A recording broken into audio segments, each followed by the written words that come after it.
Evangelho de Mateus, capítulo 2. Evangelho de Mateus, capítulo 2. Tendo Jesus nascido em Belém da Judeia, em dias do rei Herodes, eis que vieram os magos do Oriente a Jerusalém. E perguntaram: onde está o recém-nascido rei dos judeus? Porque vimos a sua estrela no Oriente e viemos para adorá-lo. Tendo ouvido isso, alarmou-se o rei Herodes e com ele toda Jerusalém. Então, convocando todos os principais sacerdotes e escribas do povo, indagava deles onde o Cristo deveria nascer. Em Belém da Judeia, responderam eles, porque assim está escrito por intermédio do profeta. E tu, Belém, terra de Judá, não és de modo algum a menor entre as principais de Judeia, porque de ti sairá o guia que há de apacentar o meu povo Israel. Com isto, Herodes, tendo chamado secretamente os magos, inquiriu deles com precisão quanto ao tempo em que a estrela aparecera. E enviando-os a Belém, disse-lhes: ide, informar-vos cuidadosamente a respeito do menino, e quando o tiverdes encontrado, avisai-me para eu também ir adorá-lo. Depois de ouvirem o rei, partiram, e eis que a estrela que viram no oriente os precedia, até que chegando parou sobre onde estava o menino. E vendo eles a estrela, alegraram-se com grande e intenso júbilo. E entrando na casa, viram o menino com Maria, sua mãe. Prostrando-se, o adoraram. E abrindo os seus tesouros, entregaram-lhe suas ofertas, ouro, incenso e mirra. Sendo por divina advertência prevenidos em sonho para não voltarem à presença de Herodes, regressaram por outro caminho à sua terra. Que Deus possa abençoar esse nosso momento de partilhar da palavra. Amém? Meus irmãos, estamos chegando aí quase no Natal, hein? Mas, irmãos, o Natal, ele nos contagia um pouco, né? Mas longe de ficar falando para vocês o que todo mundo fala, que o Natal não é só presente, que não tem nada a ver com Papai Noel, que não tem nada a ver com compras, enfim. Todo mundo sabe disso. Mas me parece, irmãos, que a verdadeira, digamos assim, revelação a respeito do nascimento do Messias, na Bíblia, ela foi dada, ela foi anunciada, ela foi sinalizada para esses magos fora do ambiente comum, ou fora, digamos assim, do contexto do povo judaico. Nós temos algumas pessoas que aguardavam ansiosamente a chegada do Messias. Um deles é Simão. Ana também teve a oportunidade de ver o Senhor, né? Talvez a parenta de Jesus, talvez sua prima, não sabemos, também ansiava porque, né, as duas tinham, né, foram alvo de um milagre, ambas as concepções, né, de uma e de outra, se acharam grávidas de forma diferenciada, miraculosamente falando. Mas assim, não houve nesse momento, da parte dos judeus, ninguém que recebeu: olha, vai nascer o Messias. E vou te dar um sinal. Deus resolveu dar este sinal no céu a respeito da chegada do Messias para esses magos. E eles receberam essa orientação e foram até onde estava ali nascido o Messias. 800 anos antes de Cristo, mais ou menos, é muito tempo. O profeta Miqueias, no capítulo 5, verso 2, colocava uma pequena vila no palco do mundo. Porque Miqueias havia profetizado que de Belém, da cidade de Davi, nasceria o personagem mais importante da história da humanidade. A pessoa mais importante que já pisou nesse mundo. Ao contrário do que era esperado, conforme eu disse, ninguém em Jerusalém recebeu isso de forma especial. Mas coube a esses três personagens bíblicos, chamados de magos do Oriente, serem recepcionados e guiados por uma estrela. e mesmo não fazendo parte de forma direta do povo da aliança, desfrutaram naquele dia da presença de Deus encarnado. O que é que nós temos para aprender com aqueles homens? E poderíamos aplicar para os nossos dias, especialmente nessa época de Natal. A primeira lição que eu tiro aqui, irmãos, é que eles reconheceram uma atmosfera divina em sua volta. Reconheceram uma atmosfera divina em sua volta. Diz, irmãos, o texto bíblico que eles viram a estrela no Oriente e vieram para adorá-lo. Eles viram a estrela. Os sábios, ou digamos assim, os magos, reconheceram que Deus estava envolvido, que alguma coisa diferente estava acontecendo. Alguns estudiosos, irmãos, falam que no ano 7 a.C., dois astros celestes, eu acho que Saturno e Júpiter se alinharam, e outros falam que foi falaram que até que foi o cometa Halley, que passou e os magos perceberam. Mas eu não consigo explicar como é que o cometa Halley parou em cima onde Jesus nasceu, ou estava ali nascido, porque agora ele já está numa casa, ele já não estava mais lá na estrebaria. Eu prefiro acreditar, irmãos, para mim a hipótese mais plausível é que Deus, de forma milagrosa, assim como já fez no Antigo Testamento, quando o povo estava caminhando no deserto, guiado durante o dia por uma nuvem e à noite por uma coluna de fogo, eu penso que Deus também fez algo parecido, algo totalmente fora do natural, em que interrompeu algumas leis da natureza e fez aparecer uma luz muito forte diante deles, apontando para determinada região, apontando para o Oriente. E eles, irmãos, ali interpretaram como sendo algo inusitado. Irmãos, todos nós estamos envolvidos, é só a gente se esforçar, e nós vamos enxergar o mover de Deus à nossa volta. Agora há pouco a gente realizou o batismo de uma criança. Olha que coisa fantástica. Pensa, irmãos, no desenvolvimento de uma criança no útero de uma mãe. Isso não tem como ser um acaso. Pensa, irmãos, na forma milagrosa como que esses irmãos que aqui professaram a sua fé e outros que foram batizados, pensa na forma milagrosa como que no decorrer do tempo cada um deles foi sendo convencido pelo Espírito Santo. Estavam em outra direção, estavam pensando em outras coisas, e Deus foi trabalhando em seus corações, irmãos, e de repente eles se voltaram para o Senhor e entregaram suas vidas para Jesus Cristo. Isso só pode ser obra do Espírito de Deus. Não há outra explicação.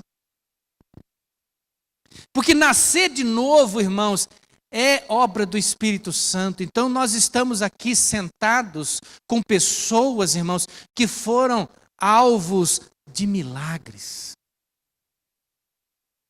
Gente que poderia estar perdida. Talvez alguns de vocês foram concebidos de forma milagrosa e nem sabem. Talvez suas mães tiveram grande dificuldade de engravidar. Mas num determinado momento Deus resolveu, vou agraciar essa mulher com filho e pronto, e você nasceu. Talvez alguns de vocês, irmãos, de forma milagrosa, foram alvos de uma libertação. Estavam, de repente, irmãos, presos, atrelados a um destino certo, irmãos, de destruição. E Deus fez uma intervenção na sua vida e te trouxe. Talvez alguns de vocês, irmãos, foram acometidos de doenças e foram curados. De forma ordinária, através do medicamento, ou de forma extraordinária, sem uso de medicamentos. Mas tudo é de Deus. É por isso, irmãos, que Tiago não tem medo de declarar que todo dom perfeito, toda boa dádiva vem do céu. Então tudo que acontece na nossa vida está envolvida com Deus.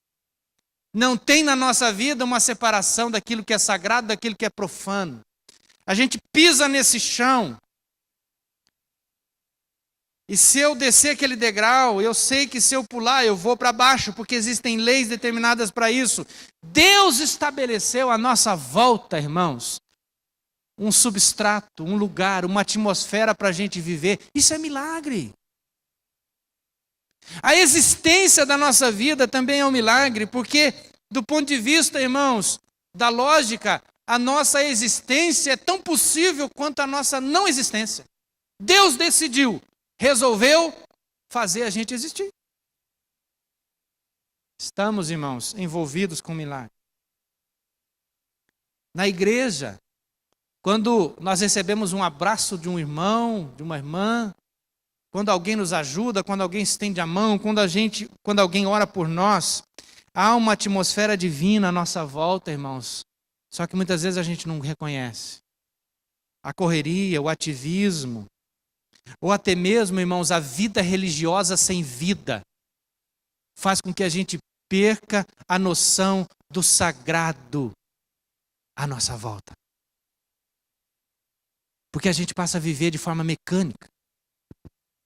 Quando a gente dobra o nosso joelho e começa a orar e sabe que o Criador de todas as coisas, o Criador de todo o universo, é capaz de ouvir a oração de um único pecador, de joelho dobrado, que através do seu Filho o busca. É o que diz a palavra. Se me buscar de todo o coração, eu ouvirei. Ao homem que quebrantado orar, para este olharei, diz o Senhor. Um único homem, uma única mulher, em qualquer lugar da face da terra, que orar vai ser ouvido pelo Senhor. Nós estamos envolvidos. Aqueles homens perceberam que algo divino estava à sua volta. Olharam para aquele astro no céu e perceberam alguma coisa está acontecendo. Foram olhar para suas pesquisas. Daqui a pouco nós vamos falar sobre isso. Segunda coisa que eu aprendo com esses homens é que eles reconheceram que um rei é nascido. Onde está aquele que é nascido rei dos judeus? Irmãos, há aqui um detalhe muito interessante. De onde eles vieram? Vieram de uma região da Mesopotâmia, Babilônia, hoje ocupada, né, pelo Iraque, Irã, não sei bem ao certo, mas tem gente morando lá hoje. Onde foi que esses homens estudaram? Onde foi que eles entenderam que um rei estava nascendo? É uma pergunta que muita gente tenta responder até hoje. Se eles não são judeus. A resposta, irmãos, mais plausível está no livro de Daniel. Muitos anos atrás, séculos antes de Cristo, o povo judeu foi levado para a Babilônia. Vários jovens foram levados. E lá, irmãos, crescia um jovem de um espírito excelente chamado Daniel. Daniel praticamente se forma naquele ambiente hostil à sua fé, mas permanece fiel à sua fé. E em determinada ocasião, quando outros reis já haviam dominado aquela região, ele se vê numa situação em que ele tem que ajudar o rei a entender os seus sonhos. Outros não conseguiram, mas ele consegue, porque ele era um homem abençoado por Deus e o Espírito de Deus estava sobre ele. Daniel, irmãos, abençoa, de certa forma, a sua geração, e ele faz a diferença de tal forma que o rei determina que todas as outras religiões sejam canceladas. E a partir daquele momento, a religião professada por Daniel seria a religião a ser ensinada no reino da Babilônia, que agora já não era mais Babilônia, tinha outro nome. É bem provável que aquela geração de Daniel tenha morrido, talvez outros começam a ir para outras religiões e talvez tenha sobrado uma parcela daqueles que, seguindo a religião de Daniel, e quem sabe cultivando essa religião, talvez tenham entrado em contato com a Escritura Sagrada. e tenham, irmãos, se enchido da expectativa messiânica, mesmo não estando sob domínio do Império Romano. É interessante. Não sabemos exatamente como, não posso afirmar com certeza, como que eles tiveram essa informação de que existia um tal rei. Nós não sabemos. Mas eles chegam a reconhecer que um rei é nascido. Ora, havia uns reis onde eles estavam, governantes onde eles estavam. Mas eles saem em busca de alguém que era singular, de alguém que era diferenciado, de alguém que não era comum. E eles vão. Reconheceram que um rei é nascido. Ou seja, mesmo eles tendo certo conhecimento, os estudiosos falam, irmãos, que esses magos, eles se dedicavam ao estudo dos astros, né? Ao estudo das... De certa forma, eles pendiam para uma certa ciência. Isso é possível da gente afirmar. Mas que quando eles olham para aquele sinal, irmãos, eles entendem que talvez a matemática, por si só, ela não explica tudo. Que algo especial está acontecendo. E é uma pessoa. É um rei que está nascendo. Eles reconhecem isso e partem. Terceira coisa, irmãos, que eu aprendo com aqueles homens. Eles resolveram procurar este rei. Por que eu quero enfatizar essa questão? Eles saíram da sua terra, sabe quantos quilômetros aproximadamente? 1.600 quilômetros. Guiados por este astro. O número deles, irmãos, não é declarado. Alguns falam 3 por causa da quantidade dos presentes, mas não fala exatamente que são 3. Também não fala, irmãos, exatamente os seus nomes. A tradição, fora da Bíblia, os nomeia, mas nós não sabemos os seus nomes.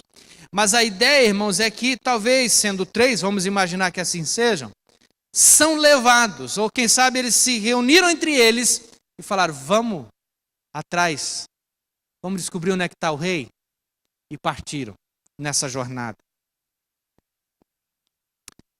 Como é, irmãos, a nossa jornada? Como está o seu coração resolvido em buscar a Jesus? Tomou essa decisão, irmãos, de partir em direção a Jesus, de partir em direção a esse rei? Você está disposto a fazer, irmãos, força, a se esforçar para buscar ao Senhor, mesmo que isto, irmãos, lhe custe? São 1.600 quilômetros. E eu gosto de pensar a carreira cristã ou a caminhada da fé como uma jornada, como uma grande caminhada. Estamos dispostos a isso, a ir para o Senhor Jesus? Eles não ficaram só com a ciência, não ficaram só com o conhecimento que eles tinham, porque isso não era suficiente. Eles precisavam conhecer Jesus. Em último lugar, aqueles homens, irmãos, também me ensinam que eles resolveram correr riscos para buscar ao Senhor. Você imagina, irmãos, pensa comigo. Quem manda em Jerusalém? Herodes. Começou a reinar alguns anos antes de Jesus nascer. Este homem, irmãos, era sanguinário. Herodes ordenou que todos os filhos de 2 anos, os jovens, nascidos em Belém, fossem o quê? Mortos. Pensa nisso. Durante o seu reinado, ele assassinou sua esposa. E assassinou a sua sogra. E assassinou 3 de seus 2 filhos. E de repente, irmãos, esse homem está ali no trono. Dizem os estudiosos que ele era provavelmente um idumeu, alguém próximo daquela região, colocado ali pelo Império Romano. Este homem de tão sanguinário que é, agora está no poder. Ele tem o poder de mandar matar. E de repente aparecem alguns homens dizendo, onde é que está nascido o rei dos judeus? Mas eles estão falando isso, irmãos, aos 4 ventos em Jerusalém. Eles não estão, irmãos, conversando somente com alguns detetives particulares. Olha, procura para mim, Onde é que está o rei?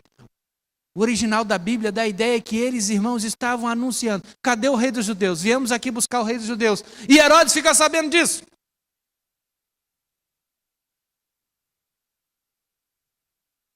Manda chamar os sacerdotes, os escribas. Basicamente, escribas eram fariseus. Os intérpretes da lei. E pergunta para eles, onde é que vai nascer o rei dos judeus? Vai nascer lá em Belém. Está escrito lá em Miqueias. Vai nascer na cidade de Davi. Que risco que aqueles homens correram nas mãos de Herodes, a fim de se encontrar com Jesus. Herodes era incrivelmente ciumento, irmãos.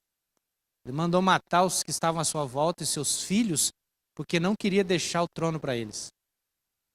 E agora aparecem homens perguntando onde é que está o rei, que já nasceu, o rei dos judeus. Disposição a correr risco. Faça uma análise agora na sua cabeça entre Herodes, os escribas e intérpretes da lei, os sacerdotes, e estes magos. Se você fosse um judeu,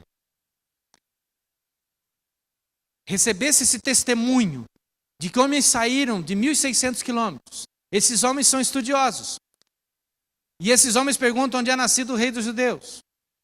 E aí, irmãos, os intérpretes da lei dizem, olha, ele vai nascer em Belém. Lá dizem Miqueias. Mesmo assim, Herodes mantém o seu coração duro. O quão difícil é para os poderosos reconhecerem o senhorio de Jesus.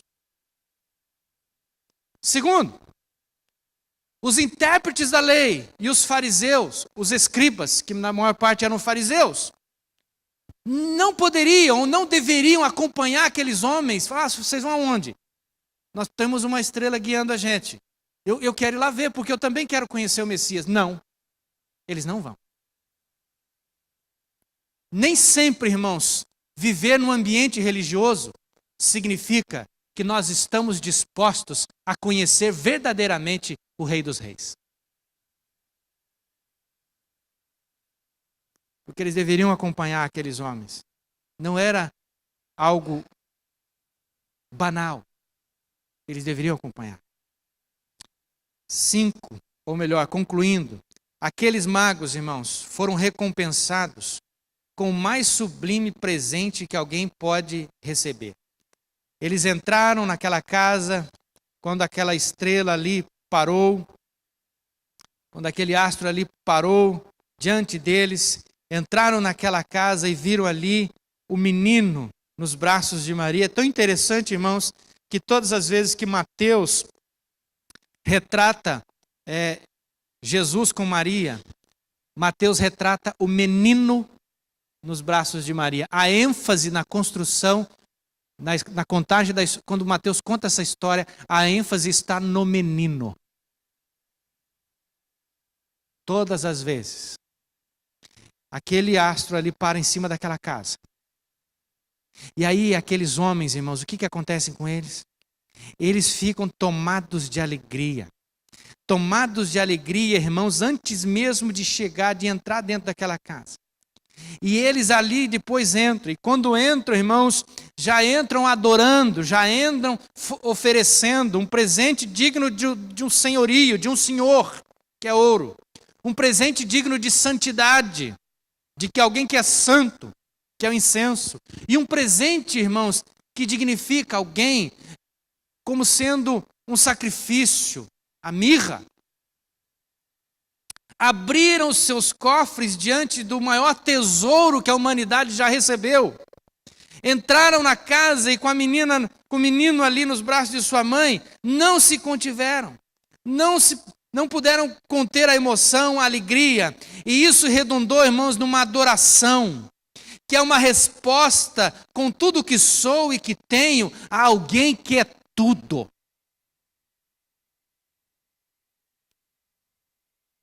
Dá para dividir o coração? Não dá. É por isso, irmãos, que a Bíblia deixa muito claro que nós não podemos dividir o nosso coração com ninguém mais. É dele, tão somente para ele. Assim, exatamente, irmãos, como tudo será um dia. Paulo, o apóstolo, compôs um hino cristológico, um hino que fala a respeito da obra de Cristo. Um versículo que talvez ele tenha se inspirado lá em Isaías capítulo 45. Paulo diz assim, em Filipenses: para que ao nome de Jesus se dobre todo joelho dos seres celestes, dos terrestres, dos que vivem sobre a terra, e para a glória de Deus, o Pai. E toda a língua confesse que Jesus Cristo é o Senhor. Que Jesus Cristo é o Senhor. Ele é o Senhor da nossa vida. Ele é o Senhor, Ele que comanda o nosso coração. Não devemos dividir a nossa alma, a nossa existência, a nossa vocação, nossa devoção com mais nada, com nada que faça referência à religião, a Deus ou qualquer coisa. Não podemos dobrar o nosso joelho diante de ninguém, a não ser a pessoa do Senhor Jesus. Eu aprendo com esses homens que eles já começaram a experimentar, irmãos, aquilo que será por toda a eternidade. Diz o apóstolo Paulo também em Romanos: com efeito está escrito, por minha vida, diz o Senhor, todo joelho se dobrará diante de mim, e toda a língua dará glória a Deus. Romanos capítulo 14.